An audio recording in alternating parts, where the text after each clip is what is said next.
Makasih Pak ya. Di dalam Al-Quran Allah Subhanahu wa Ta'ala berfirman. Saya mulai dari pertanyaan kedua Pak ya, nanti pertanyaan pertama. Di dalam Al-Quran Allah Subhanahu wa Ta'ala berfirman, "Ma kana lin nabiyyi wal ladzina amanu ay yastaghfiru lil musyrikin." Tidak pantas bagi seorang nabi dan juga bagi orang-orang yang beriman untuk meminta pengampunan kepada Allah bagi orang-orang musyrik. Jadi tidak pantas, la yang bagi.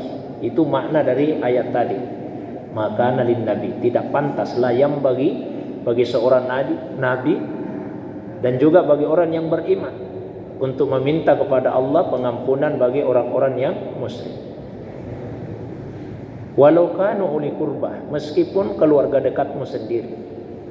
Min ba'di ma tabayyana lahum annahum ashabul jahim. Ya, setelah nyata bahwa mereka itu adalah penghuni neraka jahim. Ya. Jadi orang yang meninggal dalam keadaan musyrik, dalam keadaan kafir, tidak beriman kepada Allah, itu sudah pasti penghuni neraka jahim. Maka Allah melarang untuk meminta kepadanya pengampunan atas dosa-dosa mereka. Yang berbeda pendapat ulama, jika kita berdoa selain itu, bukan berdoa supaya dosanya diampuni, apa itu boleh atau tidak? Ulama kita dua pendapat.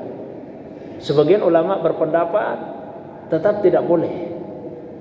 Ulama lain mengatakan boleh kita berdoa kalau doanya itu berupa diringankan azabnya. Karena ada orang kafir mendapatkan keringanan azab, diringankan hukumannya di dalam neraka. Jadi sah-sah saja kita berdoa kepada Allah, ya Allah, ringankanlah azabnya orang tuaku yang sudah meninggal. Nah, kalau itu Pak, menurut sebagian ulama boleh. Nah, saya pribadi cenderung kepada pandangan tersebut. Tapi kalau untuk meminta agar diampuni dosanya, agar dia masuk surga, nah itu ulama mengatakan tidak diperbolehkan. Karena sudah pasti Allah telah menegaskan di dalam Al-Quran, innahu may yusyrik billah faqad harramallahu alaihil jannah. Siapa saja yang menyekutukan Allah, maka Allah haramkan baginya surga. Jadi cukuplah kita meminta agar azabnya, siksanya diringankan oleh Allah Subhanahu wa Ta'ala. Itu Pak. Kemudian yang kedua, bisa Pak? Ya bisa. Jadi setelah Bapak melaksanakan ibadah tadi, udah salat subuh ini, zikir, nanti salat sunnah Pak 2 rakaat. Setelah itu di dalam doa Bapak berdoa kepada Allah, Allahumma ausil misla sawabi ma fa'altuhu ilah.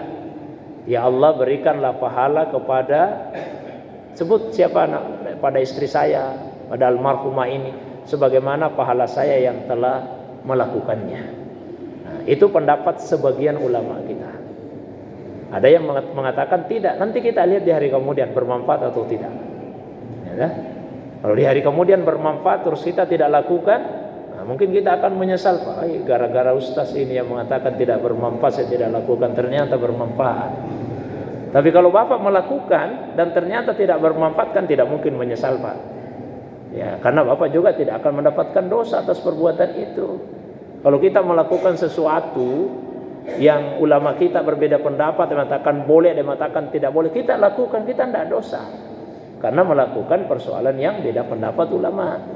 Nah, cuma kalau kita tidak melakukannya dan ternyata bermanfaat, kita bisa menyesal nanti di hari kemudian. Saya kira itu Pak ya. Wallahu a'lam bishawab. Ada ibu? Kayaknya ada ibu-ibu mau tanya tadi. Terlalu jauh mungkin Budi. Ya, bapak-bapak saja. Silakan. Silakan. Setelah itu. Assalamualaikum warahmatullahi wabarakatuh. Assalamualaikum. Saya sudah lama mengamati dan saya mencari jawabannya dan tidak ketemu Pak Ustaz. Iya.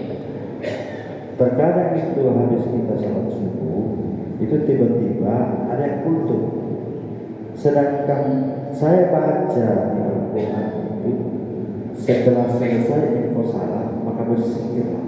Itu beritahu, bukan dengarkan kultum. Jadi Abdul mana kira-kira Pak Ustaz untuk sebuah penceramah, apakah setelah selesai salat subuh membiarkan jamaah berzikir baru melakukan kultum, Iya, iya. atau langsung dia kultum, jamaah tidak sempat berzikir. Kira-kira persepsi ini abdal yang mana sebenarnya? Baik, ya. Oke. Terima kasih Pak Ustaz. Assalamualaikum warahmatullahi wabarakatuh. Salam warahmatullahi sekalian Pak. Assalamualaikum warahmatullahi wabarakatuh. Salam warahmatullahi wabarakatuh. Gini Ustaz, terkait masalah umrah dan haji tadi yang bisa untuk kedua orang tua misalkan Iya. sudah wafat ya. Nah, Karena terkait dengan sekarang banyak program badal umrah dan haji. ah, Jadi bagaimana dengan badal umrah dan haji yang Iya. sekarang banyak diinginkan oleh travel, sedangkan bagi seseorang tersebut belum melakukan umrah dan haji? belum. Belum. Baik. Ya, itu aja. Terima kasih.